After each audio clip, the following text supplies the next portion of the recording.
At 11:40 on a Tuesday night in Chicago, a 27-year-old cleaner named Bella Kovalchuk was handed a stack of fresh towels and told to bring them up to the penthouse of the Thornbury, and the woman handing them over was shaking. 3 days earlier, Bella had sat in a plastic chair at a hospital and listened to a stranger tell her that her mother's body would stay in that morgue until somebody paid the balance. She had a degree she'd never been allowed to use, a night shift badge, and a mother she couldn't bury. So when Deborah grabbed her arm and said, "Do you know whose room that is nobody in this city says the name Draycott out loud? They write it down and burn the paper." Bella took the towels anyway. Lucas Draycott was 37 years old, and he ran everything that moved through the port of Chicago that nobody was supposed to see moving. He didn't shout, he didn't threaten, he never had to. People who disappointed Lucas Draycott didn't get hurt, they just quietly stopped existing in their own lives. Lost the license, lost the lease, lost the name. Half the men in that city crossed the street when his car pulled up, and the other half were already working for him and didn't know it yet. And that night, it was the anniversary of the fire he had survived as a child, the night he had lost the only family he had ever known. He was sitting alone in the dark with half a bottle of Macallan gone, looking at a woman in a cleaner's uniform the way a man looks at a patch of ground he's deciding whether to dig. "Why are you shaking?" he asked her. "I'm not, sir, you are, and I know exactly why you're really here."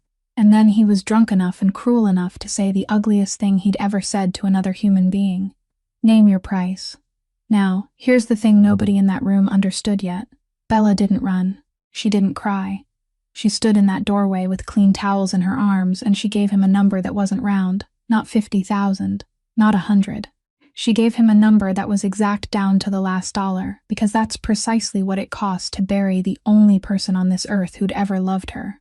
And something in that man's face shifted. Because in his business, liars round up. Liars always round up. She walked out of that hotel at sunrise with the money in her account and a rule ringing in her ears: don't mistake this for anything else. Don't cling, don't come back. And she believed him. She believed it was over. Clean, ugly, finished.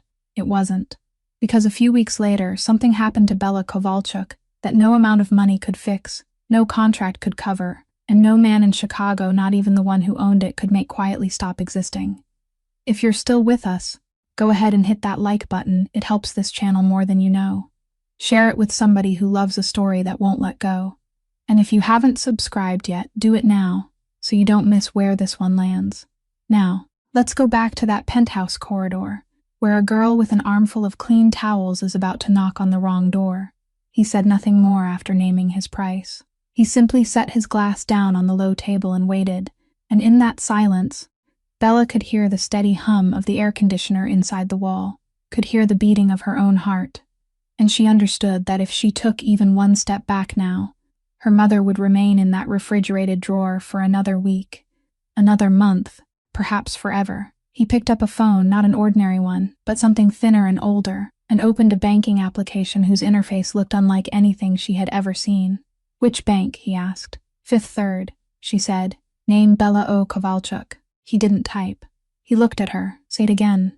She repeated it more slowly. "Fifth Third Bank, Bella O. Kovalchuk." He still didn't type. "Say it one more time." And by the third time, something inside her cracked a little, not from fear, but because she suddenly understood what he was doing. He was waiting for her to stumble, waiting for her to correct a letter, waiting for that moment when someone inventing a story always had to correct themselves. "Fifth Third Bank," she said, her voice flat as stone. "Bella O. Kovalchuk." The O stands for Oksana. That was the temporary name my mother registered for me when she first took me in, before she officially changed it to Bella, because she said I deserved a beautiful name. He typed. 4 seconds. 5. Then he turned the screen toward her, and there it was, that exact amount down to the final dollar, waiting in an unconfirmed transfer order. "Are you sure?" he asked. "Look at me." And she did. She looked directly at a man whose name this entire city didn't dare speak, and she thought, "This is the only way. This is the only way. There isn't another door in my life that will open. And every door I have ever knocked on has been slammed shut in my face." "I'm sure," she said. He pressed confirm. There was no sound at all. No chime, no vibration, only a small line of text changing from gray to green, and just like that, $49,200 left an account whose name she would never know and entered hers. and a woman lying in the Cook County Hospital morgue had just been granted permission to go home. Bella stood there and felt no relief. She felt something else, something it would take her years to name. Something suspended between gratitude and revulsion, and it wasn't directed at him. It was directed at the world that had arranged things, so this had become the most reasonable choice she had. "Sit down," he said. It didn't sound like an order. It sounded almost weary. She sat on the edge of the sofa, her hands still clasped tightly together as though she were still holding a stack of towels that wasn't there. "Don't mistake this for anything else," he said. "I don't like noise. I don't like people who cling. I won't remember your name after today, and you won't mention mine anywhere, to anyone, not even inside your own head." "I don't intend to cling," she said. "I don't intend to trouble you. I just need to bury my mother. That's all." He looked at her for a very long time, long enough that she began to think she had said something wrong. And then he stood, crossed the room, and opened the top drawer of the cabinet beside the bed. Bella didn't follow him with her eyes. She looked down at the floor, at the border of the rug, and counted the threads there because it was the only thing in her life, at that moment, that she could control. And she would remember this room, and the threads of that rug, 7 months later, in a brightly lit examination room at Northwestern Memorial Hospital, when a woman in a white coat would ask her whether she had kept the blister pack of the medicine she had been given. And Bella would say no, and it would be the most expensive answer she had ever given in her life. At 6:41 in the morning, Bella opened her eyes, and the first thing she did wasn't remember where she was. It was count. The front door, the balcony door, the bathroom door, 3 ways out, and she was lying 11 steps from the nearest one, and she knew that number before she even had time to wonder why she knew it. There was nothing on her body except a thin blanket draped loosely over her, and her clothes had been folded neatly on the armchair, more neatly than she had ever folded anything in her life, and that careful precision sent a deeper chill down her spine than if they had been scattered carelessly across the floor. He stood beside the wall of glass that stretched from floor to ceiling, bare from the waist up, his back turned to her as he looked down at Lake Michigan, which had become a vast sheet of gray with no horizon. There was a glass in his hand, not coffee, not water. Whiskey, 1/3 of a glass, and outside it was only just light enough to see the fog. He didn't turn around. "You counted, didn't you?" he said. Bella didn't answer. She pulled the blanket higher and sat up, and she understood at once that he wasn't looking down at the water. He was watching her through his reflection in the glass, and he had been watching that way since before she opened her eyes. "Counted what, sir?" she said. "Doors," he said. "The moment you woke up, you counted how many ways there were out. You did it before you remembered my name." She remained silent, he said. "Every morning. For 25 years, and he said it in the tone people used to speak about the weather, without the slightest trace of self-pity, and that was why it remained with her for years afterward, that number 25, lodged inside her like a pebble, in a shoe she could never find and remove. "I'll leave now," she said. "The money reached your account at 5:03, he said. "You can check before you walk out the door. I trust you," she said. And for the first time, he stayed silent long enough for her to hear the ice shift inside his glass. "Don't," he said. "That's the most expensive mistake in this city." Bella stood, still clutching the blanket around herself, and walked to the armchair, and she put her uniform back on with a calmness that surprised even her, because she had already passed through this night, had already reached the other side of it, and the worst part wasn't what had happened. It was knowing that she would have to carry it through the rest of her life like a second name. "Is there anything else you want?" he asked, still without turning around. "No, sir. Everyone wants more," he said, taking a sip. "You will too." "You don't know anything about me," she said, and that was the first time he turned around. He looked directly at her, no longer through the glass, and for one brief moment, he didn't look like a man whose name the entire city wrote on paper and then burned. He looked like a man drowning in old ghosts and a bottle of whiskey before 7 in the morning. "No," he said, "I don't."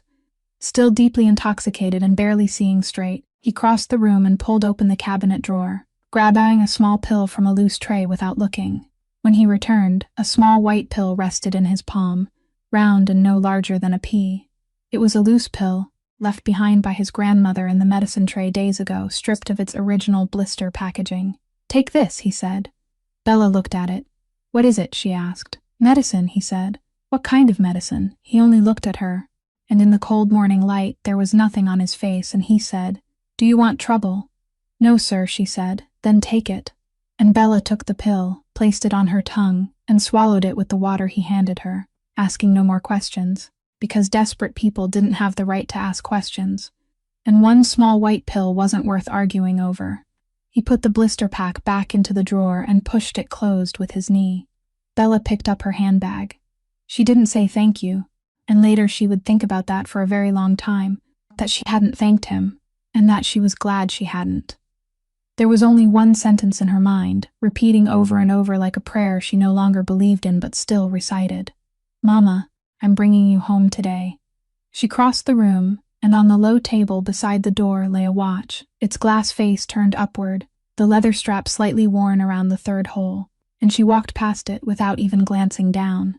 The door closed very softly behind her. Lucas Draycott remained where he was for a long while. Then he looked at the low table. The watch was still lying exactly where he had deliberately placed it the night before, in the most visible spot in the room, in the place where anyone leaving would have to pass it, and he hadn't put it there through carelessness. He had placed it there because it was a test he had used for 15 years, and not one person had ever failed it in this direction. She didn't take the watch, he thought. It was right there on the table. Everyone takes it. Then he finished the whiskey remaining in his glass, and that was a mistake, because for the next 5 weeks, he would think of that woman exactly once every morning, at 6:41, when he stood beside that wall of glass and counted the doors. 4 days later, on a Saturday morning washed in pale sunlight, Helena Kovalchuk was lowered into the earth at the cemetery behind St. Nicholas Church in Ukrainian Village, and 6 people stood there. Bella counted them because she counted everything, and that number hurt her more than the coffin did. 6 people for a woman who had worked for 38 years in this country. Mrs. Frida Melnick, 71 years old, her mother's closest friend, and nearly the only one she had left, cried from beginning to end with the quiet grief of someone who had already buried too many people. No wailing, no sobbing, only tears flowing steadily down into the collar of her black coat, and she didn't bother to wipe them away. There were 2 former neighbors from the building on Chicago Street. There was a young woman Bella had never met, someone her mother had once cared for during the night shift at the nursing home, and whom Bella would never see again. And there was a man no one knew, dressed in a long coat, standing apart from everyone else, who left before the pastor had finished reading the final prayer, and later, when Bella tried to remember his face, she couldn't remember anything at all. Pastor Elias Burkhart, 68 years old, conducted the service more slowly than necessary, and he did it deliberately. He recited the prayers in both English and Ukrainian, and when he reached the Ukrainian passages, Bella heard her mother's voice inside them, the way she pressed weight onto the final syllables, the way those words rested heavily in the mouth like pebbles, and Bella had to bite the inside of her cheek to remain standing. She hadn't cried once in 4 days. She had signed papers, paid $43,000 to Cook County Hospital, and $6,200 to the funeral home, chosen a pine coffin because her mother had hated extravagance, stood at the reception counter while a woman asked whether she wanted to upgrade to a silk lining, and answered, "No, thank you. My mother slept on a foam mattress for 38 years. She hadn't cried anywhere during those 4 days. She had only paid, and now, standing there, she understood something terrible. She had spent those 4 days doing one thing, and now that thing was finished, and there was nothing left to do, and it was that nothing left to do that would kill her. After everyone had drifted away, Pastor Burkhart remained beside her at the fresh grave. He didn't say the things people usually said. He didn't tell her that her mother was in a better place, didn't say time would heal, and Bella was more grateful to him for that than for anything else he had done that morning. "Your mother was a stubborn woman," he said. "She argued theology with me for 17 years and never yielded a single step." Bella laughed, a short, dry sound, the first laugh to leave her in 4 days. "She told me you recited the prayers too quickly," she said. "I know," he replied. "She told me to my face, twice." Then he fell silent for a moment, and when he spoke again, there was something different in his voice. "Bella," he said, "your mother left something with me." Bella looked at him. Her mind was empty then in the particular way it becomes empty after 3 sleepless nights, the kind of emptiness where sounds enter but have nowhere to settle. Something, father, she said. She gave it to me many years ago, he said. She told me to keep it.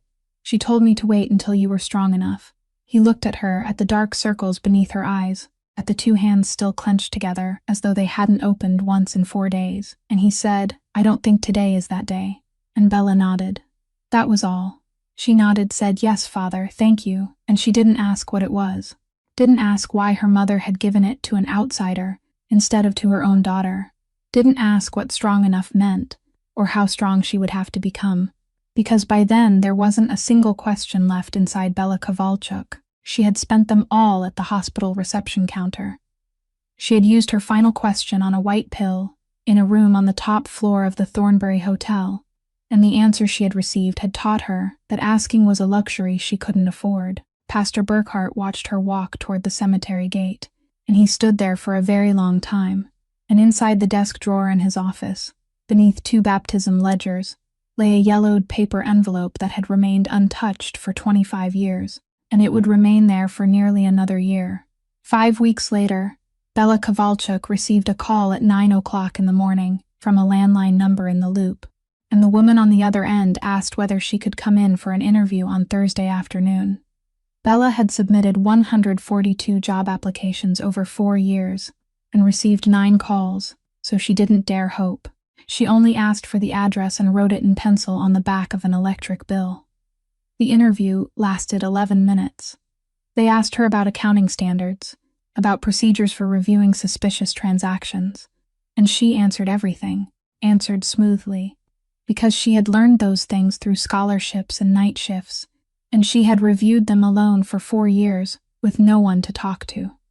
They didn't ask what she had been doing during those 4 years. That was the first strange thing, but Bella needed the job too badly to stop over one strange thing. 3 days later, she received the offer letter. Compliance analyst. Entry level, 31st floor, the building on Wacker Street. Starting salary, $78,000 a year. More than everything she had ever earned put together. She read the letter 4 times in her one-room apartment while sitting on the floor, and then she buried her face against her knees and cried for the first time since the funeral, not because she was happy, but because her mother had died exactly 5 weeks before this day and would never know. On Monday morning, she arrived 40 minutes early. The lobby rose 3 stories high, all stone and glass, and she stood in the middle of it wearing a suit she had bought at a thrift store on Milwaukee Street, feeling like someone borrowing another person's life. The person showing her around was a young man named Benny Faulkner, 29 years old, from the Information Technology Department, who spoke quickly, spoke constantly, and seemed genuinely delighted to have someone new to talk to. He gave her an access card, showed her where the coffee was, explained why the elevators in Section C were always breaking down, and as they walked along the hallway on the 31st floor, he said, "Oh right, there's a mandatory orientation at 2 o'clock this afternoon." "Actually mandatory?" Bella asked. "Actually mandatory," Benny said.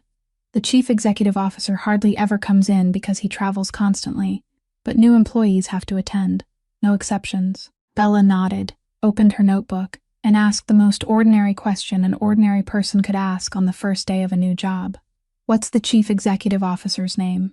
Benny laughed, the kind of laugh people gave when they thought the other person was joking. "Draycott, of course," he said. "Lucas Draycott." "What do you think this building is called?" Bella stopped. Not that her feet stopped moving, but something inside her stopped completely, like a machine unplugged in the middle of running, and for those 2.5 seconds, she couldn't hear anything Benny said, couldn't hear the photocopier, couldn't hear anything at all. Draycott. She had stood in the dark and listened to a man tell her to name her price.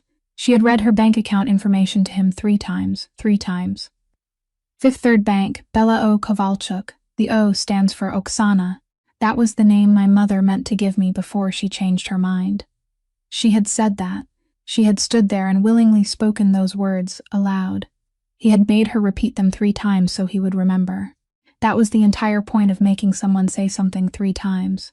"Are you all right?" Benny asked. Bella heard her own voice say, "Yes, I'm fine. I just haven't eaten breakfast." And she heard Benny laugh and say, "No one here does." And she heard herself laugh with him, and she thought, "I have to quit. I have to quit today, right now, before 2 o'clock. Then she thought about $78,000 a year. She thought about 4 years and 142 applications. She thought about how her mother had scrubbed other people's floors, so Bella could earn the degree that had lain in a drawer for 4 years without anyone caring enough to look at it. And she thought, he is the chief executive officer of a corporation with 4,000 employees, and I am a new hire on the 31st floor. He will never see me. He doesn't even know I exist. He told me he wouldn't remember my name after that day. He said it, with his own mouth. Bella drew in a breath and told Benny to keep going. They reached the end of the corridor, where the executive elevators were, and Benny was halfway through a story about the coffee machine when a soft chime sounded, and the steel doors in front of them slid open. Lucas Draycott stood inside. He looked directly at her, and not a single muscle in his face moved. He stepped out of the elevator, walked past her, and said nothing. No nod, no second glance, nothing at all, and that nothing was more frightening than anything he could have done. Benny whispered that he had never stood that close to him before, his voice carrying the excitement of someone who had just seen a wild animal through glass, while Bella stood there with both hands beginning to tremble, and she pushed them into the pockets of her jacket. The 2 o'clock orientation took place without him. During her first 3 weeks, Bella worked 11 hours a day and spoke no more than 5 sentences to anyone. She reviewed transaction reports, cross-checked vendor records, and she worked quickly, cleanly, better than anyone expected from a new hire, and that was precisely her mistake. Had she performed at an average level, perhaps no one would have noticed. The person who noticed was Rhiannon Vespucci, 31 years old, the chief executive officer's executive assistant, a woman dressed with precision down to the last millimeter, and blessed with a voice so pleasant that it took people a moment to realize they had just been cut. It happened on a Wednesday morning in the shared kitchen on the 31st floor, when about 9 people were standing around waiting for the coffee machine. Vespucci walked in holding her cup and addressed the entire room in the tone of someone making casual conversation. "Miss Kovalchuk," she said, "I looked at your file. University of Illinois, Chicago. Correct." Bella said yes. Vespucci nodded thoughtfully.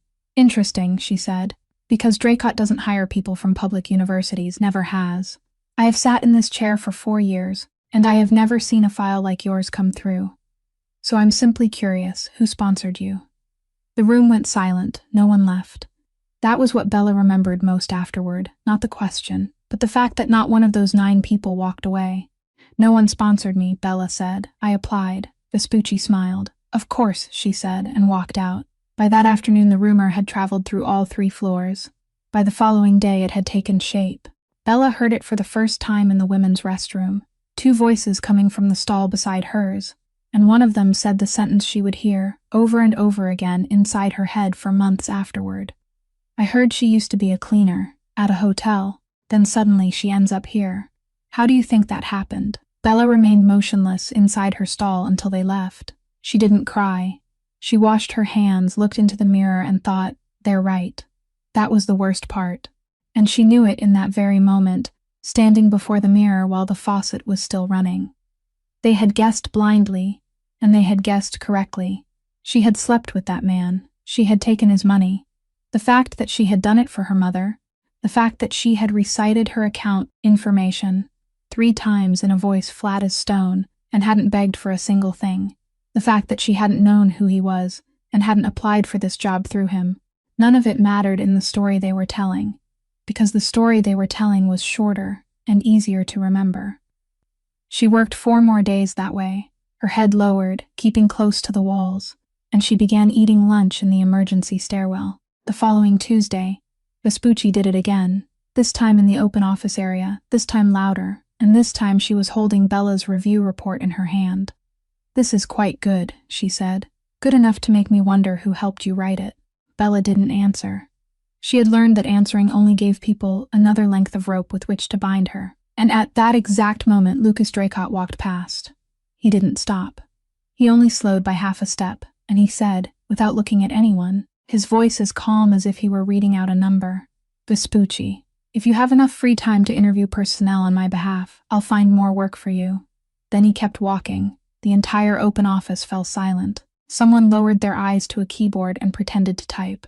Someone else turned completely away, and Bella, Standing there felt no relief. She felt something cold move down her spine, because she understood that he had just thrown her into the center of the stage, rather than pulled her away from it. But there was something else. Bella looked at Vespucci. And Vespucci didn't blush. She didn't lower her eyes. There wasn't the slightest trace of someone who had just been humiliated by the chief executive officer in front of 20 people. She simply placed the report on the desk, smoothed it flat with one precise motion, and watched his back disappear with the expression of someone taking notes. 2 weeks later, Bella Kovalchuk collapsed onto the floor of the photocopy room on the 31st floor at 10:20 on Thursday morning, and the person who found her was Benny Faulkner, who had been passing by to pick up printer paper.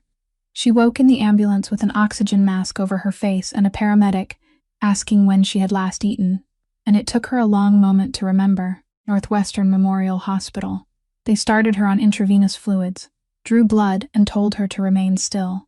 Bella lay there staring at the ceiling and calculating. One sick day during her 5th week on the job, Vespucci would have something to talk about for an entire month. She was trying to decide how she would explain it when there was a knock at the door, and a woman in a white coat stepped inside. 34 years old, her hair tied neatly back, carrying a thin file. "Hello, I'm Dr. Quinn Abernathy," she said. "Obstetrics and gynecology." Bella looked at her without understanding. "I think there's been a mistake," she said. "I only fainted." "There's no mistake," Dr. Abernathy said, pulling a chair closer and sitting at eye level instead of standing over her.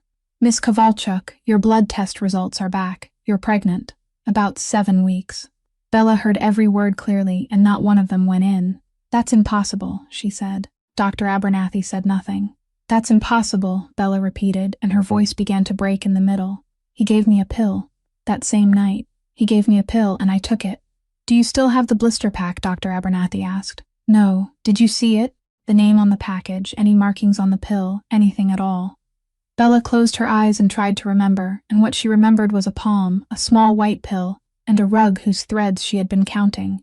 "White," she said. "Round. Small. No bigger than a pea." Dr. Abernathy was silent for a moment. "Miss Kovalchuk," she said, her voice unchanged, "there are a great many things in this world that are white, round, and small." "He told me it was medicine," Bella said. Dr. Abernathy nodded slowly. "Vitamins are medicine too," she said. Bella sat perfectly still. She didn't cry. She only sat there watching the intravenous fluid drip, thinking about the drawer beside the bed, about the way he had pushed it closed with his knee, about the absolute indifference in that movement, and she understood something that turned her cold. That man hadn't lied to her at all. He had truly believed it was birth control.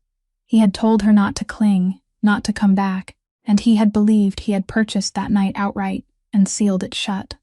If she went to him now with this news, there would be only one explanation in his mind, and that explanation already had a name, and the entire building had been repeating it for 2 weeks in the women's restroom. "I want to terminate the pregnancy," Bella said.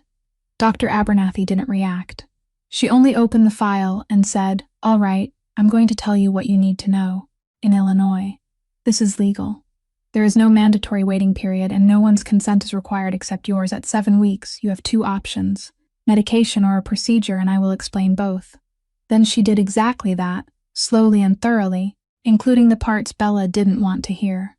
She talked about risks, talked about percentages, said that most cases involved no complications, but complications still existed, and Bella had the right to know the numbers. She didn't say a single word about morality. She didn't ask who the father was. She didn't ask why, and it was that absence of questions that nearly made Bella collapse, because for the first time in 7 weeks, someone in that room was treating her like an adult who had the right to decide what happened to her own life. "Would you like to go home and think about it?" Dr. Abernathy asked. "No," Bella said. "Would you like to speak with a counselor? Completely free of charge, and it doesn't have to be today."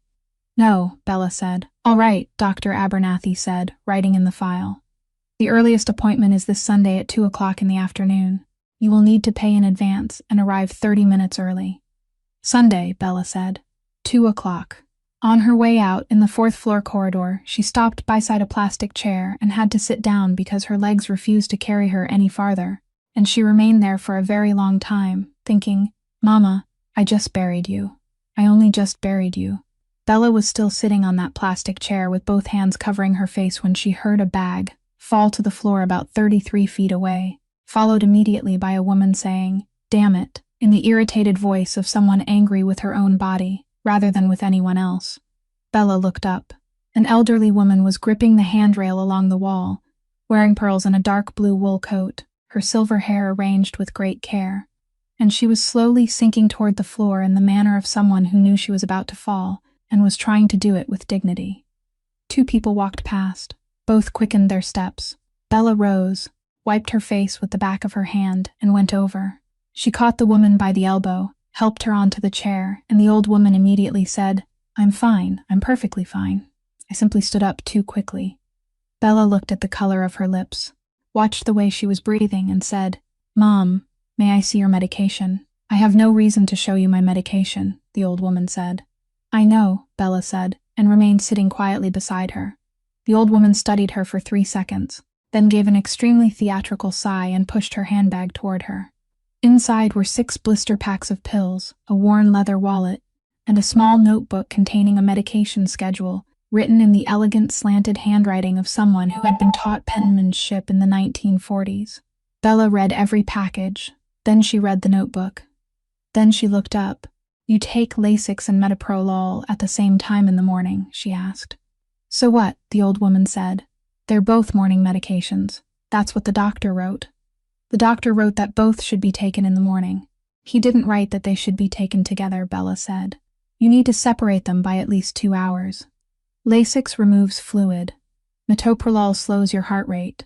When you take them on top of each other, your blood pressure drops, then you stand up, then you collapse in a hospital hallway and tell yourself it happened because you rose too quickly." The old woman fell silent. Then she looked Bella up and down with the blunt appraisal of an elderly woman, who had no time for politeness. "Are you a nurse?" she asked. "No," Bella said. "My mother was ill for 4 years. I memorized everything." The word ill remained between them for a moment. The old woman didn't ask anything else. She only said, "Then where is she now?" And Bella answered, "I buried my mother 7 weeks ago, Mom." And the old woman gave one brief nod and said, "I see." And she didn't say any of the things people usually said, and Bella had to turn her face away. The old woman insisted on standing. Bella told her to remain seated for another 5 minutes. The old woman told Bella not to order her around, because she had been standing up by herself for 84 years. Then she rose, and as she did, she swayed and struck Bella's shoulder, and Bella, who hadn't eaten since the previous evening, who was 7 weeks pregnant, stumbled backward 2 steps and had to brace one hand against the wall. It happened in 2 seconds, but the old woman saw it. Her eyes widened and she said, "Good heavens, I've just knocked over a young woman." "Mom, that isn't what happened," Bella said. "I've just knocked over a young woman in the middle of a hospital," the old woman said, growing louder with every word, and people began turning to look. "I'm only tired," Bella said. "I haven't eaten breakfast." "You're as white as paper," the old woman said. "You nearly fainted. I've caused an accident." "There was no accident, Mom." "Young lady," the old woman said, straightening herself, and in that moment she seemed far taller than her small body. "In my family, people take responsibility. They don't walk away and pretend nothing happened. I struck you, you nearly fell, and I'm not going to stand here arguing with you about it." Bella was about to speak again when the old woman pulled out her phone, a flip phone, and began dialing with her index finger slowly, one button at a time. "Doreen," she said into the phone, "call the car." "No, I'm fine. I'm fine. I'm taking someone home." "Mom," Bella said, "I have somewhere I need to be." "Where?" the old woman asked. Bella opened her mouth and nothing came out. She couldn't say, "I have an appointment on Sunday at 2 o'clock. She couldn't say, "I've just learned that I'm 7 weeks pregnant by a man who paid me money." She stood there, 27 years old, in the 4th-floor corridor, and there wasn't a single lie left inside her. "You see," the old woman said, her voice suddenly much gentler, "you have nowhere to be. Come along." Then she linked her arm through Bella's, not to lean on her, but to hold her there, and she said, "My name is Constance." Bella fell asleep in the car. She hadn't meant to, but the back seat was warm, and she hadn't slept more than 4 hours a night in 7 weeks. And when she opened her eyes, the car was traveling along a road lined with old oak trees, with the city nowhere in sight. "Lake Forest," the driver said when she asked. 30 miles north. The house appeared beyond a bend in the road, and Bella looked at it and thought, This isn't a house, this is something people build to prove a point. A woman of about 60 named Doreen came out to meet them, already holding a thin blanket, and spoke to Constance in the voice of someone who had been arguing with her for 20 years and had never won once. They settled Bella onto the living room sofa. They gave her a cup of tea and a plate of something hot, and Bella ate every bite, ashamed of how quickly she finished it. Constance sat across from her, watching, and said nothing for 15 full minutes, because that was how she made other people speak. But Bella said nothing. Bella was calculating which bus she would have to take home, how many hours the journey would cost her, and how she would explain her sick day to Vespucci tomorrow. Then the door opened. Bella heard the footsteps before she saw the person, and she recognized them immediately, though she had heard them only once in her life, in a corridor on the 31st floor. Lucas Draycott entered the living room, removing his overcoat, and stopped. He looked at her. Then he looked at the old woman. "Grandmother," he said, "why is she here?" "This is the girl I told you about," Constance said. "When did you tell me about her?" "I'm telling you now," Constance said, and took a sip of tea. Bella stood. "I should be going," she said. "Sit down," Constance said. Lucas Draycott said nothing more to his grandmother. He merely stood there, and inside his mind there was a single sentence repeating like a broken clock. "She got into my house in 7 weeks." 7 weeks. Faster than the Federal Bureau of Investigation. He had turned this house into a fortress no one could enter unless he allowed it. He had run background checks on even the man who cut the grass, and a girl he had paid for one drunken night was now sitting on his grandmother's living room sofa, eating a meal Doreen had prepared. "Go and rest," he said. "I'll take her home." Constance studied her grandson for a long moment, then rose and said, "Don't be rude," before walking out, moving more slowly than necessary in precisely the way an 84-year-old woman was entitled to move. The two of them were left alone. Lucas Draycott didn't sit. "How much?" he said. Bella looked up. "Excuse me. How much did my grandmother pay you?" he said, "to perform that little scene at the hospital? Or did you invent it yourself? Because I have to admit, it was good. The part about the medication, the part about my mother being sick for 4 years, very good. People pay screenwriters to produce things worse than that." Bella stood. She hadn't eaten anything for 2 days before today. She had just learned that she was 7 weeks pregnant. She had an appointment on Sunday at 2 o'clock that she hadn't told another living soul about. And she looked directly at that man and said, "You really are an asshole." The room went silent. Lucas Draycott stood perfectly still. Then something very small happened on his face. Not a smile, not quite, but something at the corner of his eyes. Something Bella would have missed had she not been looking straight at him. "That's the first honest thing you've said to me since that night," he said. Bella picked up her bag. "You know nothing about me," she said. "You haven't asked me a single question. You only named a price, then you paid me, then you told me not to cling, and I didn't cling. I didn't apply for that job through you. I didn't know that building belonged to you until my first day at work. And I didn't know that old woman was your grandmother until you walked through that door." He looked at her. "You would say that," he said. "Yes," Bella said. "I would say that, because it's the truth. And I know you won't believe me, and I don't need you to believe me, because I'm leaving now, and you will never have to see my face again."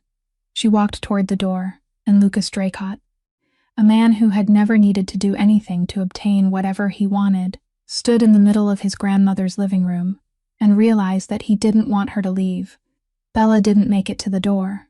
Constance was already standing there, leaning against the doorframe, and behind her stood a thin, silver-haired man in a gray suit carrying a briefcase, someone Bella had never met, and who looked as though he had been standing there for quite some time. "This is Nils Brantvedt," Constance said, "my family's attorney for 41 years. She sat down in her armchair, picked up her cup of tea, and spoke to him in the tone people used when ordering a meal. "Bring out the papers, Nils." Lucas Draycott didn't move. "What papers?" he said. Mr. Brantvedt opened the briefcase and placed 2 sets of documents on the table. The first was thick, bound, with a notarized seal in one corner. The second consisted of only 2 printed pages. "A prenuptial agreement," he said, his voice as even as if he were reading the weather. "Drafted under Illinois law and fully reviewed. And this is an application for a Cook County marriage license. Both parties must appear in person. No one may sign on their behalf." Bella looked at the 2 sets of papers and couldn't understand what any of them had to do with her. "Grandmother," Lucas said, And for the first time that evening, something in his voice changed. Are you joking? Have I ever joked about responsibility? Constance said. I'm not marrying anyone. Tomorrow morning, Constance said, ignoring her grandson. 9 o'clock. Daily Center. Cook County Clerk's Office. Both of you. Bring identification. Wait the required 1 day, then have the ceremony there. There's no need for anything elaborate. I've already called them. You called whom? Lucas said. Bella laughed. It was a short, broken sound with nothing joyful in it, and it escaped before she could stop it.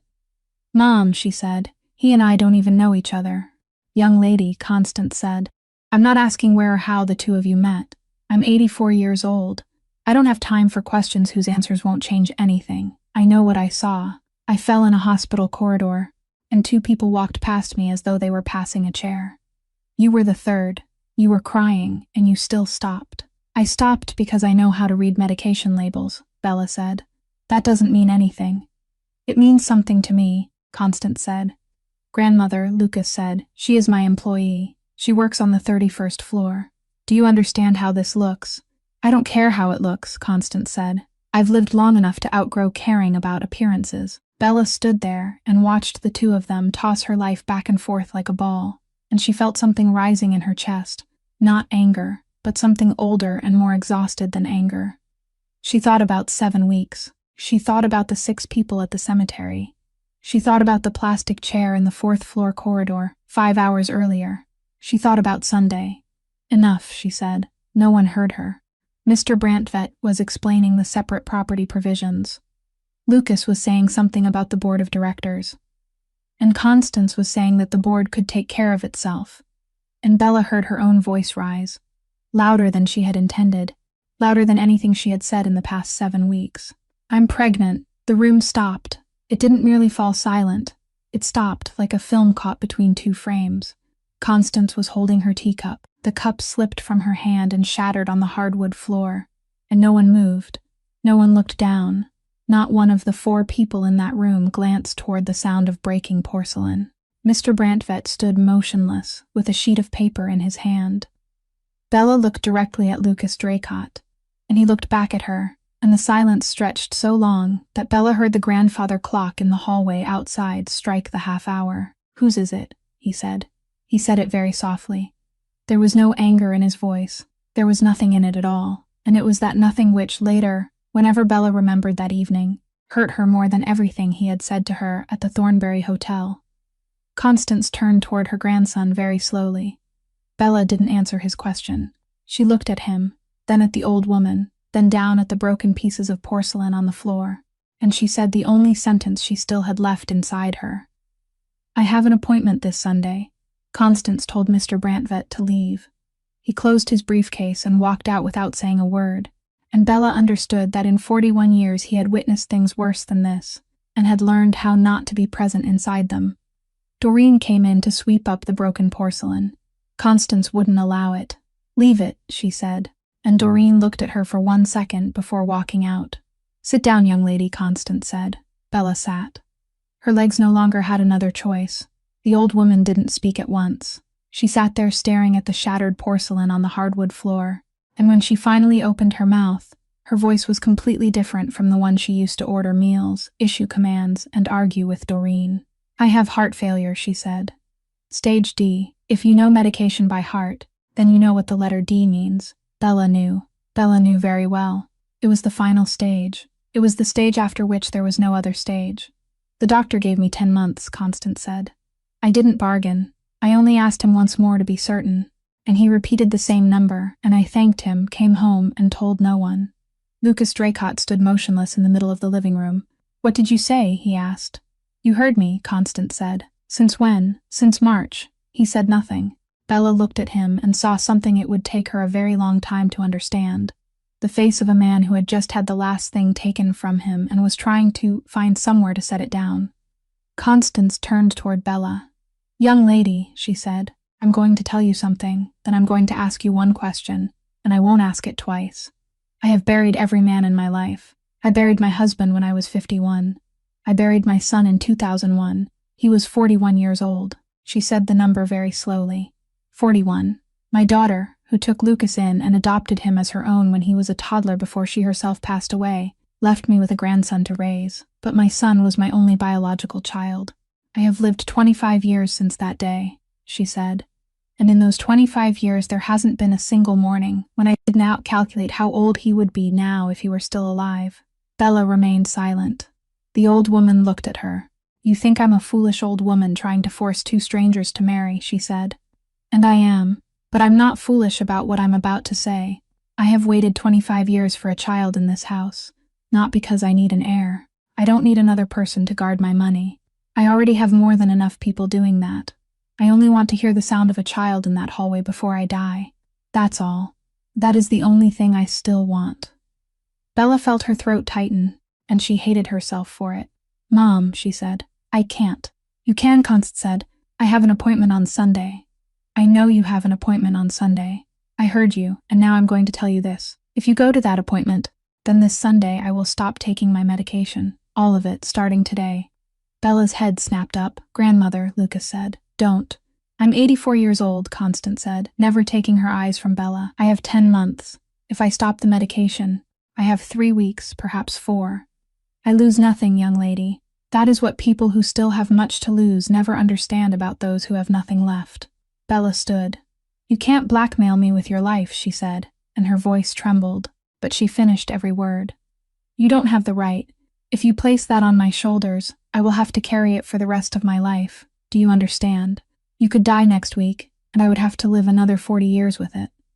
I can, Constance said. I'm very sorry, but I can. It is the only thing I have left to wager, and I am placing it on the table. The room remained silent for a very long time. Bella stood there in a stranger's house in Lake Forest with empty hands, and she thought of her mother, and she thought, Mama, I know what you would say. I know exactly what you would say. You would tell me not to let anyone put a price on me. Then she looked at the old woman sitting there, an 84-year-old woman who had just placed her own life on the table like a final card, and Bella saw something she didn't want to see. She saw desperation. She recognized it immediately because she had worn that same face in a room on the highest floor of the Thornbury Hotel 7 weeks earlier. I won't give you an answer tonight, Bella said. Then she walked into the hallway, closed the door behind her, and stood there in the darkness, and she didn't cry. He found her in the hallway, standing with her back against the wall in the darkness, and he didn't turn on the light. He simply stopped 3 steps away from her and said, We agree on one thing. Bella didn't look up. That child isn't mine, he said. I watched you take the pill. I was standing about 3 feet away, and I watched you swallow it. So whatever performance you want to put on for my grandmother, go ahead, but don't take some other man's child and throw it at my feet. And Bella stood there in the darkness with only one sentence inside her mind, a single sentence resting right behind her lips, something she could have spoken in 2 seconds. You didn't know it was a vitamin. She could say it. She could say it now, and he would ask a doctor, and the doctor would tell him and everything would change. But she looked at his face in the darkness, the face of a man who had already decided what kind of person she was before she ever opened her mouth, and she understood that if she said those words now, they would no longer be the truth. They would only become the second step in a plan. First she had targeted the old woman, then she had revealed the pregnancy, and now she would tell a story about a pill that had been switched. He would listen, nod, and think, very good. People pay screenwriters to write things worse than that. So Bella said nothing. She looked at him and said, Then why are you still standing here? Because my grandmother is going to die, he said. And I have buried enough people this year. Then he told her the terms, and he spoke them the way someone might read from a price list, without pausing, without asking whether she could keep up. 24 months. In public, we are husband and wife. You wear a ring, you accompany me wherever you are required to go. You stand beside me in photographs, and you call my grandmother grandmother. Inside the house there is nothing. No touching, no affection, no questions. You don't ask where I am going. You don't ask whom I am meeting. And you don't ask why people come to the house at 2 o'clock in the morning. You ask nothing. That is the most important condition, and I will say it only once. At the end of 24 months, you leave. Bella heard herself ask, Leave for where? Anywhere you want, he said. $1,800,000 transferred in 4 payments, legal, taxed, documented, and impossible to trace. Along with a clean record, a new driver's license, a new city. Your choice. I have people who handle that. He said it as though he were talking about calling a plumber. Bella felt a chill travel down her spine, not because of the promise, but because of how ordinary his voice sounded when he made it. "And the baby," she said. "That is your concern," he said. "Whether you keep it or not, after 24 months, that is your concern. My grandmother wants to hear the sound of a child in this house before she dies. She will hear it. After that, I don't care." Bella looked at him and thought, he believes every word he has just said. He truly believes it. "There is one more thing," he said. He stepped one pace closer and he didn't raise his voice. He lowered it. And that was when Bella understood why the entire city wrote his name on paper and then burned it. "You will be living in my house," he said. "You will hear things you shouldn't hear. You will see people coming and going. And one day, someone will approach you. That person will be kind. That person will tell you that you are a victim, that none of this is your fault, and that you will be protected. That person will wear a suit and carry a badge inside his jacket." He paused. "If you say one word to that person," he said, "I will not kill you. Do you understand? I don't do things like that. I will make you disappear from your own life. Your accounts will be closed for fraud. Your degree will carry a notation. Every landlord will refuse you. You will still breathe, still walk along the streets, and there will not be a single door anywhere in America that will open for you again. You will still be yourself. You simply won't be anyone anymore." The hallway remained silent, and Bella Kovalchuk, 27 years old, stood there thinking that 7 weeks earlier, she had named a price for one night, and now someone was naming a price for 2 years, and neither time had she truly been the one setting it. Bella didn't go to the appointment on Sunday. She sat in her apartment all that afternoon, with the phone in her hand, and she neither called to cancel nor went, and by 3 o'clock the appointment had passed on its own, and that was how the greatest decision of her life was made, not by saying yes, but by remaining still. On Tuesday morning, they went to the Daily Center, 11 minutes. No photographs, no flowers, no one with them except Constance and Mr. Brantfett. 3 days later, Bella went to see her landlord to recover her security deposit, because she was moving out, and because $2,400 was still $2,400 to someone who had survived 4 years by thinking that way. Miles Halloran, 56 years old, sat in the small office behind the laundromat he also owned, and he said he couldn't find any record of it. "No receipt, no money," he said. "You took my receipt," Bella said. "You took it when I signed the lease." "Prove it," he said, leaning back in his chair. Then he looked her up and down and said, "But then again, you're a pretty little thing, you know. There are other ways to settle this. Be nice to me, and I'll return all of it. I might even add a little extra." Bella stood, and the office door opened. Lucas Draycott didn't step inside. He only stood in the doorway with his hands still in the pockets of his coat, looking at Miles Halloran the way someone might look at a stain on the ceiling. "Mr. Halloran," he said, "you have 27 cleaning contracts in this city. 3 office buildings in the Loop, 2 hospitals, and 1 hotel chain." He didn't raise his voice. He didn't even cross the threshold. "By tomorrow morning you will have 0 contracts," he said. Halloran laughed, a short, uncertain sound. "You can't do that," he said. "I'm not doing anything," Lucas said. "I'm only making phone calls. 4 of them. Then other people will do the rest on their own, and they will do it faster than you think, because everyone is waiting for an excuse to change contractors." Then he turned away and delivered the final sentence without looking back. "That is the most frightening thing about me, Miles. I have never had to do anything." 6 days later, Bella received a transfer of $2,400 accompanied by a handwritten apology. She didn't read the apology. In the building on Wacker Street, news of the marriage spread within 4 hours, and with it came a woman Bella had never met, Portia Ashdown Locke. 33 years old, daughter of the man who had poured $90 million into the corporation, and the woman who, for the past 4 years, had called herself Lucas Draycott's fiancée at every gathering from the Gold Coast to Winnetka, though he had never once confirmed it. She arrived on Thursday afternoon. She didn't scream. She walked directly into the open office area on the 31st floor, stopped in front of Bella's desk, and spoke loudly, very calmly and very clearly. "Would you show me your wrist?" Bella didn't understand. Portia pointed to the watch on Bella's wrist, a Patek Philippe that Constance had given her 2 days earlier, telling her that if she was entering that house, she wouldn't enter it empty-handed. "That belongs to him," Portia said. "I know that watch. I saw it on his wrist in Aspen in 2022. It is a limited edition. There are only 3 in this entire city." She turned toward the room. "We have a thief on the 31st floor," she said. Bella said nothing. She had already learned. Portia seized her wrist, and at that exact moment, Lucas Draycott stepped out of the elevator. He didn't ask what was happening. He looked at Portia's hand gripping Bella's wrist, then looked at Portia and said, "Have I ever reported a missing watch?" Portia released her. "No," she said, "but..." "Then you are telling 20 people in this room that I don't know where my own belongings are," he said. The entire floor fell silent. Portia stood there, and for the first time in 4 years she didn't know where to place her hands. Lucas took Bella's wrist, turned the watch until it sat straight, and he did it slowly, in front of everyone. "This is yours," he said. "My grandmother gave it to you. It belongs to you." Then he released her wrist and said, "And the next time someone touches you, don't call me. Break their hand yourself. Then call me to clean it up." He walked into his office, the door closed, and in the open office area on the 31st floor, 20 people lowered their eyes to their keyboards and pretended to type, while Rhiannon Vespucci, standing at the far end of the room with a file in her hand, didn't look down. She only stared at that door for a very long time, and she didn't blink once. Portia Ashdown Locke came looking for Bella 2 weeks later, not in the open office area, but inside the women's restroom on the 31st floor, where there were no cameras. She wasn't angry.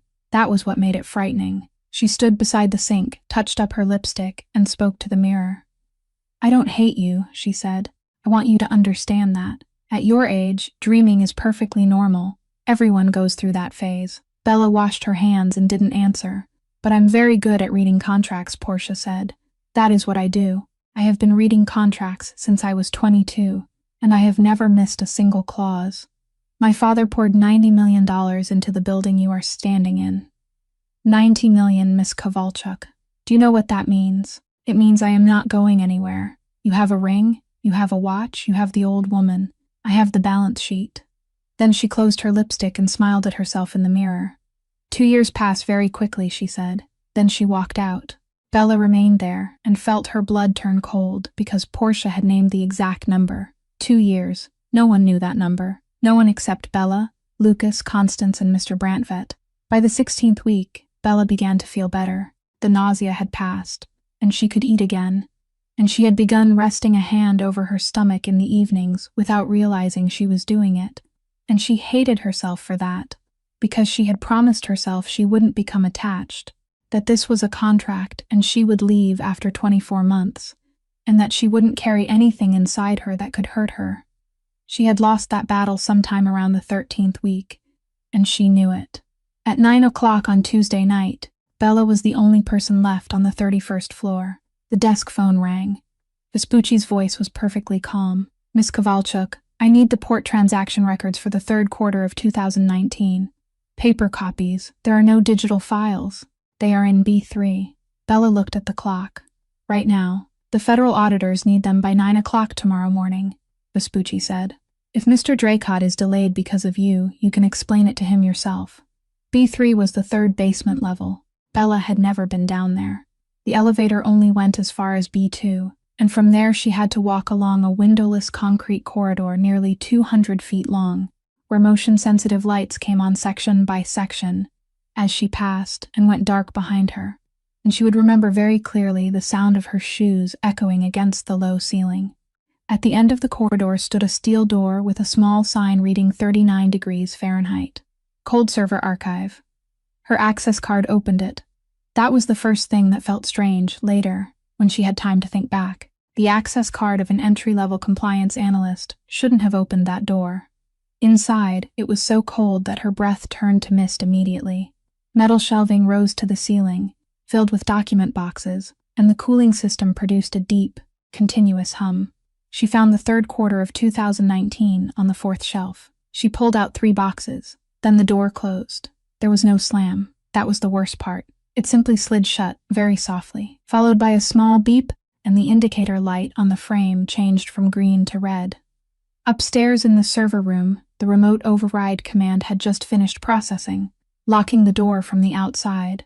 The moment the sensors registered her entry, Bella set the boxes down and went to the door. There was no handle on the inside, only a card reader. She swiped her card. Red light. She swiped again. Red light. She swiped a third time, a fourth, a fifth, and her hands began to tremble, and she couldn't tell whether it was from the cold or from the thing rising inside her chest. She took out her phone. There was no signal, not a single bar. "Is anyone there?" she called. She struck the steel door with her palm. "Is anyone out there, please?" The sound of her pounding died inside the concrete wall, more than 3 feet thick, and went nowhere, and she knew that after the second blow, but she kept pounding because there was nothing else to do. No one would arrive for another 7 hours. She calculated the number, and she wished she hadn't. The cleaning shift came at 4 o'clock in the morning, 7 hours at 39 degrees Fahrenheit.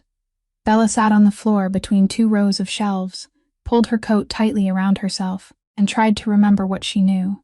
Don't fall asleep. Keep moving. She stood. She walked around the room. She completed 40 laps before losing count.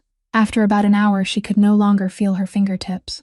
After about 2 hours, she stopped shivering, and she knew enough to understand that not shivering was not a good sign.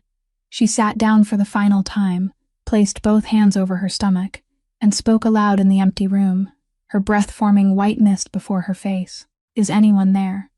Then her voice grew quieter. Baby, I'm sorry. I was going to let you go, but now I don't want to anymore. I don't want to anymore. I swear to you, I don't want to anymore. I just need you to wait for me a little while. Just wait for me a little while. All right, baby." Then she closed her eyes. At 11:20 that night, Lucas Draycott arrived home in Lake Forest and found the house dark. Doreen told him Bella hadn't returned. He called her. The phone rang once before going to voicemail. And that was the first thing that was wrong, because a phone going to voicemail after a single ring meant there was no signal, not that no one was answering. He called the building's security department. The officer on duty said Miss Kovalchuk's card had been used to leave the 31st floor at 9:12, but it had never been used to exit through the lobby. That meant she was still inside the building. She had been there for 3 hours. Lucas Draycott said nothing more. He went back to the car. On the way into the city, he called the head of security and gave him one instruction. "Check every use of her access card during the past 4 hours and read them to me in order." The man read them aloud. 31st floor at 9:12, B2 at 9:15, B3 cold storage room door 9:18, then silence, and after that Lucas asked. The man said, "There is nothing after that, sir." At 11:44, Lucas Draycott stepped out of the elevator on B2 and walked down that concrete corridor, nearly 200 feet long, while the motion-sensitive lights came on section by section ahead of him. And he moved very quickly, but he didn't run, because he hadn't run in 25 years. The door was locked. The indicator was red. The head of security hurried behind him, breathing hard, saying that if the magnetic lock had failed, they would have to wait for a technician, that they needed a code, that they had to call the company that installed it. And Lucas Draycott didn't hear a single word. He had stood before a door that wouldn't open once before in his life. He had been 12 years old. He had been sitting in the back seat, and the door had jammed, and he had beaten against that window until his hands no longer looked like hands. And in the front seat there had been 2 people he couldn't save. And for the next 25 years, he had made himself one promise, that no one would ever again be left inside a sealed box while he stood on the other side. "Fire extinguisher," he said. "Give me the fire extinguisher." They handed it to him. "The hinges," he said. "Strike the hinges." At 11:52, the steel door on B3 tore free from the top of its frame, and Lucas Draycott stepped into a room at 39 degrees Fahrenheit. She was sitting between 2 rows of shelves, her back resting against the leg of a metal rack, her head tilted to one side, and she wasn't shivering. He knew immediately what that meant. He dropped to his knees. He didn't call her name. He only slid one arm beneath her back and the other beneath her knees, then lifted her, and she was so light that it made him angry in a way he had no name for. "Don't close your eyes," he said. Her eyes were already drifting shut. "Look at me," he said. There was no response, and then Lucas Draycott, who had never raised his voice at anyone in his life because he had never needed to, shouted in that concrete corridor, and his voice struck the walls and came back from 3 directions. "Look at me. You are not dying in my building." Her eyes opened to a narrow slit. She looked at him without recognizing him and said something so softly that he had to bend close to hear it, and what she said was, "Baby." That was all.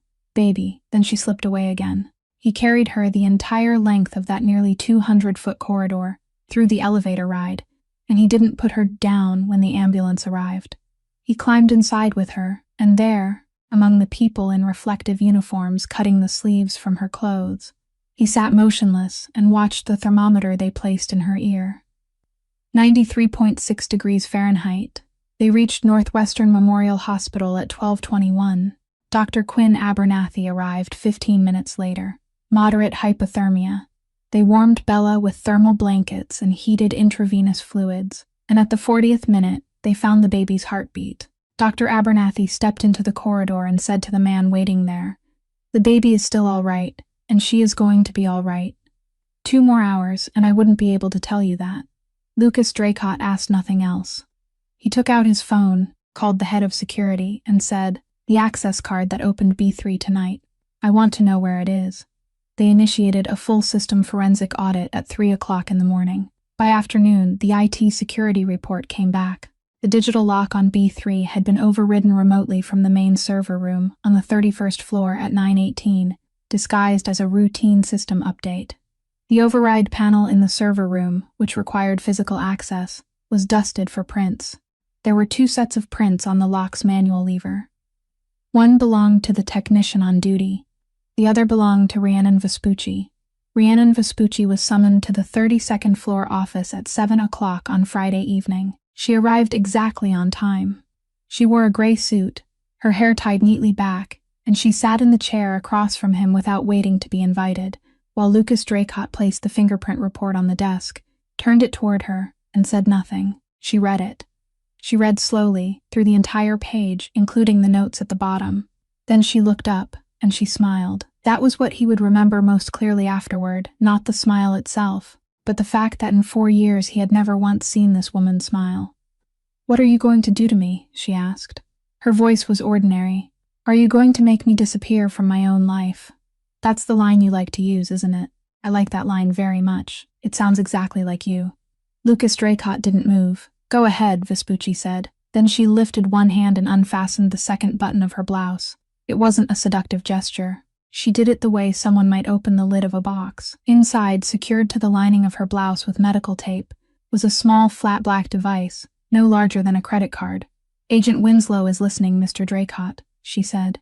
"Good evening." The room fell silent. He didn't stand. He didn't reach for the phone.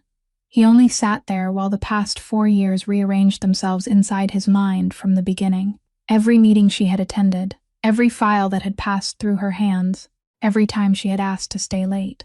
"How long?" he asked. 2 years and 7 months, Vespucci said. "They caught me for tax fraud, $400,000. I had 2 choices, 30 months in federal prison or the chair outside your office. I chose the chair. Don't take it personally. You aren't that special. Everyone chooses the chair." "You locked her in there," Lucas said. Vespucci didn't deny it. That was what Lucas Draycott would remember for the rest of his life. She didn't deny a single word. "We have 19 months of recordings of you," she said. "Do you know what we have in them? Nothing. You never speak. You never threaten anyone. You never give anyone an order. You sit in a room and other people understand on their own. There isn't a single sentence we can take into court. Agent Winslow told me the only way was to make you angry. People tell the truth when they are angry." "So you needed a reason," Lucas said. "I needed a reason," Vespucci said, and she looked directly at him and spoke the next sentence without the slightest tremor. "I thought you would find her at 4 o'clock in the morning. I thought she would be cold, that she would cry, that she would spend 1 day in the hospital, and I thought you would lose your temper and call someone and say the one sentence I had waited 2 years and 7 months to hear. You arrived 4 hours earlier than I calculated. That was my mistake." Lucas Draycott stood. He walked to the window and remained there for a very long time, and when he turned back, there was nothing on his face. "Did you know she was pregnant?" he asked. Vespucci didn't answer at once. "No," she said. He nodded. Then he pressed the intercom button and said, "Send Miss Ashdown lock up." Portia arrived 4 minutes later, and she entered the office and saw Vespucci sitting there with 2 buttons of her blouse undone and the black device attached to the lining, and her face turned white. "Portia," Lucas said, "how long have you known?" She opened her mouth. "Don't," he said. "Don't say the first thing you were going to say. Say the second." Portia stood there for 3 seconds. "Since March," she said. 4 months, Lucas said. You sat on my board for 4 months, and you knew. You are going to prison, Portia said, and her voice broke, and for the first time in 4 years she looked exactly 33 years old. You are going to prison, and I will have to hold this company together. I calculated everything. I prepared everything. My father had. You allowed a pregnant woman to be locked inside a room at 39 degrees Fahrenheit to protect your seat, Lucas said. I didn't know she was pregnant, Portia shouted. You didn't ask, Lucas said. That is already an answer. Portia Ashdown Locke left the Draycott Board of Directors on Monday morning. Her father's $90 million was repaid in full, with interest, within 6 weeks, and every contract bearing the Locke name was terminated. She moved to Palm Beach in September and never returned to Chicago. The final thing she said to an acquaintance at O'Hare Airport was, I used to think I belonged here. It turns out I was only renting space. Rhiannon Vespucci, however, still came to work on Monday. No one arrested her. No one fired her. She remained in that same chair for another 4 months, and the entire building knew and no one said a word, because Lucas Draycott had ordered everyone to leave her alone, and that was the only part of this entire affair that no one could understand. Dr. Quinn Abernathy arrived at the building on Wacker Street on Wednesday afternoon, without an appointment, and she told the receptionist that she would sit there until Mr. Draycott had 10 minutes. She waited for 2 hours and 40 minutes. When she entered his office, she didn't sit down. Mr. Draycott, she said, I need to ask you a medical question concerning my patient, and I have her written consent. You have 10 minutes. Lucas Draycott nodded toward the chair. She still didn't sit. She opened her phone, placed it on the desk, and on the screen was a photograph of a blister pack. My patient described a pill to me, she said. White, round, small, no larger than a pea. I have shown her 11 photographs over the past 3 months, and she stopped at this one. Do you recognize it? Lucas Draycott looked down at the screen, and something in that room changed. This is folic acid, he said. 400 micrograms. Dr. Abernathy said nothing. My grandmother has made me take one of these every morning since I was 20, he said, and his voice slowed, like a man descending a staircase in the dark. She doesn't trust doctors. She says doctors only know how to prescribe medicine after people are already sick. She believes in vitamins. She buys them by the case. She leaves a blister pack in every bedside drawer of every house I have ever lived in, including the hotel rooms I regularly rent. She has done that for 20 years, and I have never told her that I don't take them. You gave her one of these, Dr. Abernathy said. Lucas Draycott didn't answer Mr. Draycott. The top drawer, he said, the bedside cabinet. He spoke to the surface of the desk rather than to her. I was drunk. I had finished half a bottle before she arrived. I opened the top drawer. That is where I always kept it. He stopped. I opened the wrong drawer, he said. Dr. Abernathy picked up her phone. Then, sir, she said, and there wasn't slightest trace of satisfaction in her voice. That child is yours. She walked out. The door closed, and Lucas Draycott remained sitting in that room until darkness had completely fallen, and he didn't turn on the light. 4 days later, the results of the prenatal paternity test arrived. A laboratory in Naperville, no name attached, payment routed through 3 intermediaries. The results mailed to a post office box for which only he had the key. Probability of paternity, 99.9%. He read the number 3 times. Then he turned to the second page of the attached ultrasound report, the page Dr. Abernathy had included because she knew he would need it, and there was a line of notes he had to read twice before he understood. Twins. 2 fetuses. 1 boy and 1 girl. 18 weeks. Lucas Draycott sat in his car in the underground parking garage and didn't start the engine for 40 minutes. He thought about that night at the Thornbury Hotel, and about the sentence he had spoken to her while she was still standing in the doorway with a stack of towels in her arms. I know exactly what you really came here for. He thought about how he had told her not to cling. He thought about his grandmother's living room, about how he had stood there and asked how much my grandmother paid you. He thought about the dark hallway, and how he had said, "Don't bring some other man's child and throw it at my feet," and he thought about how she had stood there in the darkness and hadn't answered him with a single word. She had known. He understood that while sitting in that car, and it made it difficult for him to breathe. She had known since the day at the hospital. She had known for the past 4 months, and she had sat across from him at dinner, accompanied him to 3 social events, worn the ring he gave her, and never said a word. because she knew that if she spoke, it would only sound like the next step in a plan. I called her a gold digger, he thought. I made her sign a contract requiring her to leave after 24 months. I wrote, in black ink on white paper, the clause that forced my own children to leave my house, and I read it aloud to her like a price list, and she listened to every word. He didn't go home that night. He drove to Lake Forest close to 1 o'clock in the morning, stood in the second-floor hallway outside her bedroom door, and remained there for about 3 minutes. Then he went downstairs. He didn't knock. He didn't wake her. He sat in the living room until morning with the report in his hands, and he didn't say a single word to her for the next 9 days. On the 10th day, he placed the report on the dining table in front of her. Bella looked at it and didn't need to open it. She had already waited 9 days. Why didn't you tell me? He said. And something inside Bella Kovalchuk, something that had been pressed down for 4 months, for the 7 weeks before that, and for the 4 years before that, finally broke open. Tell you what, she said. What exactly was I supposed to tell you? That you were right to pay me but wrong to think I was cheap. When did you want me to say it? When you stood in your grandmother's living room and asked how much she had paid me? Or when you stood in that dark hallway and told me not to throw some other man's children at your feet? He said nothing. I became pregnant from a night when I sold myself so I could bury my mother, she said. Do you think I'm proud of that?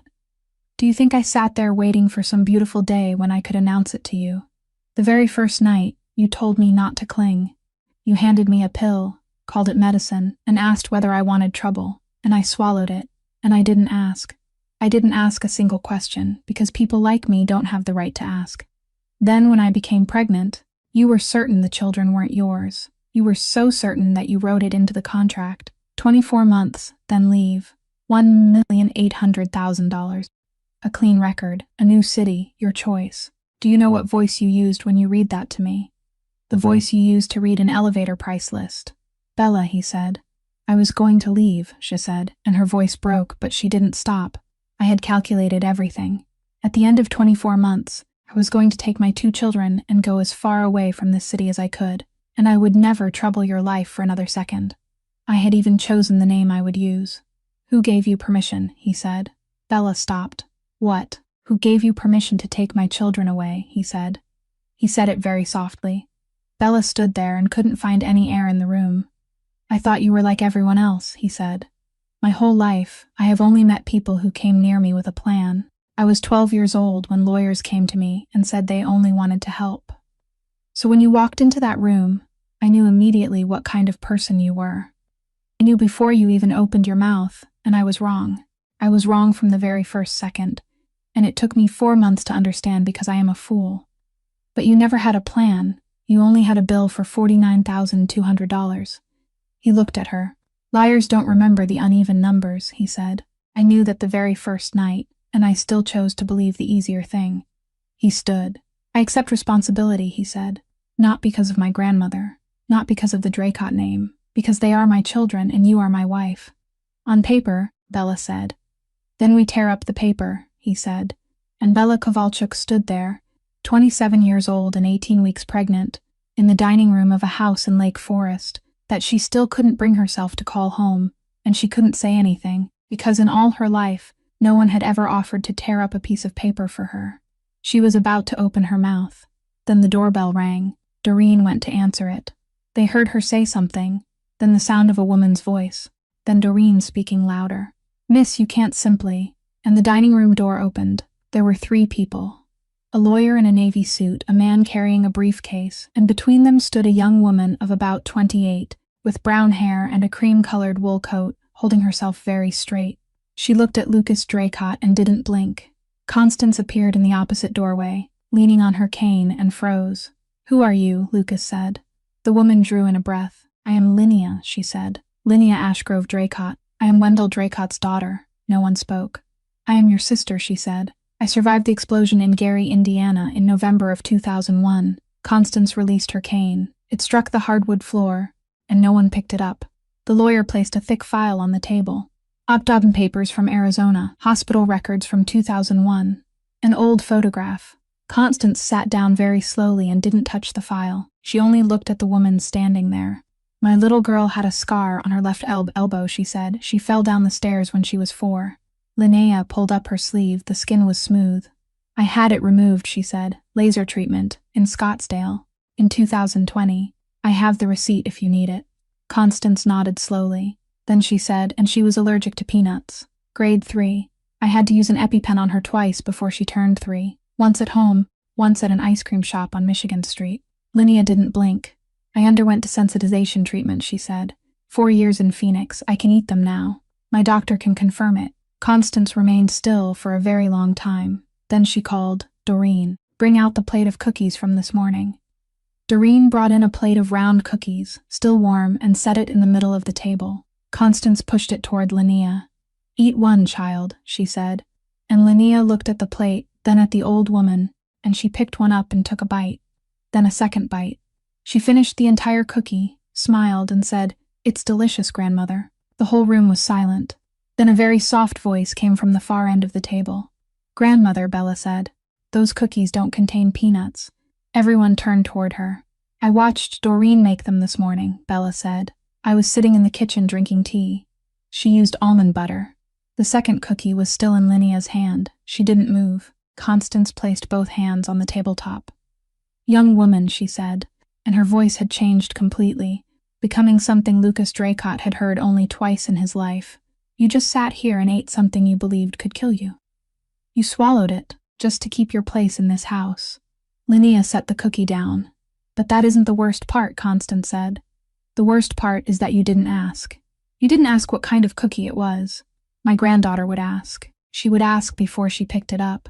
She would ask at every meal, in every restaurant, in every house, for the rest of her life, until the day she died, because that is what a child with a grade 3 allergy has to do every single day to stay alive. You can't remove that with a laser, young woman. That lives in the bones. Linnea said nothing. The lawyer began saying something about his client's rights, and Lucas Draycott didn't let him finish.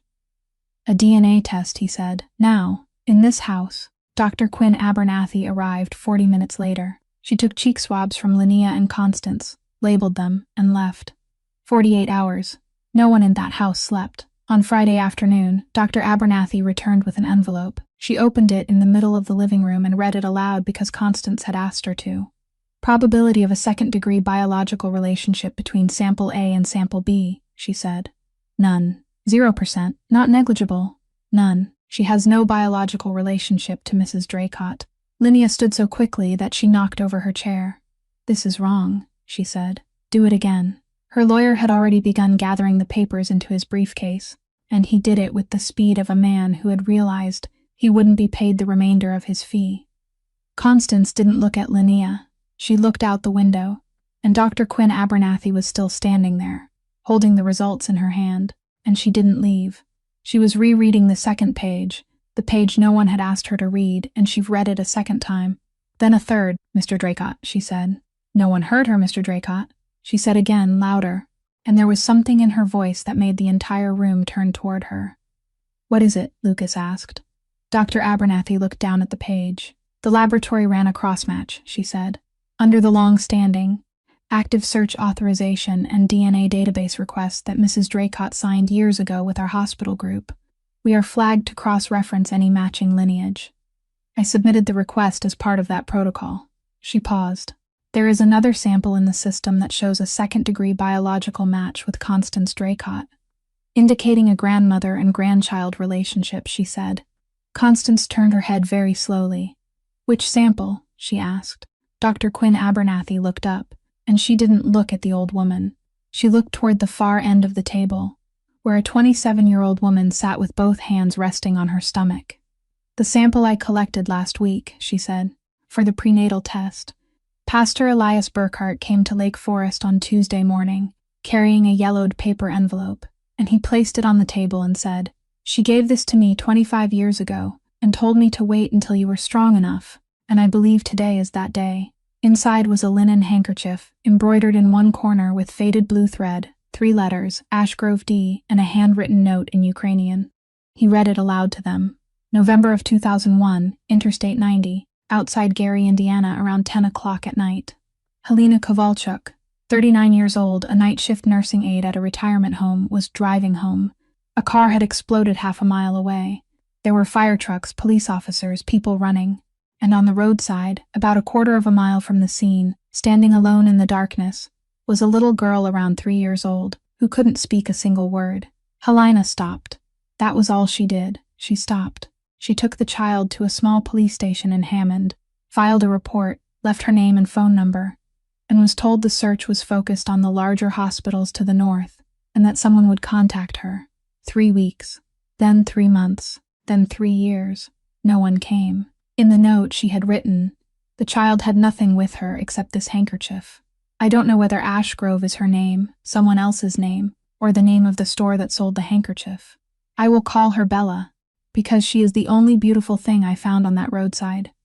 Constance listened to the entire letter, and she didn't cry. She waited until the pastor had finished reading, then said, I know that station. I passed it 4 times that November. I saw the sign. And I didn't stop, because I thought my granddaughter had to be in a better hospital than that. I searched for her at Northwestern, at Rush, at Mayo. I hired 3 detective agencies. I offered a reward of $2 million for 11 years. And all that time, she was living in a 2-room apartment in Ukrainian village, eating borscht and studying accounting on a scholarship. She looked at Bella. I was wrong for 25 years, she said. Don't call me grandmother yet. I haven't earned it.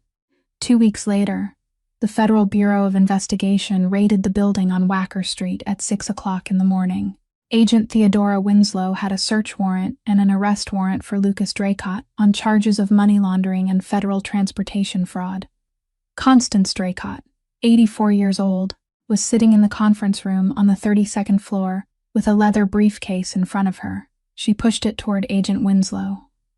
You have the wrong person, young lady, she said. The signature on every transfer order from 2003 through 2019 is mine, not my grandson's. He began signing in 2019, and he signed whatever I placed in front of him. You want the biggest fish. She is sitting right here. She is 84 years old, and she has 10 months left to live. Lucas Draycott stood frozen at the far end of the room. Later, when only the 2 of them remained, she said to him, You were 12 when your father died. I had 2 choices. Let this fall into the hands of people who would devour you, or take control of it myself and place you in front as the shadow. I turned you into the man whose name this entire city writes on paper and then burns, so no one would have time to notice that you were only a child who survived inside a car. The greatest crime of my life wasn't the money. It was what I did to you. I don't need you to forgive me. I only need you to live past 41.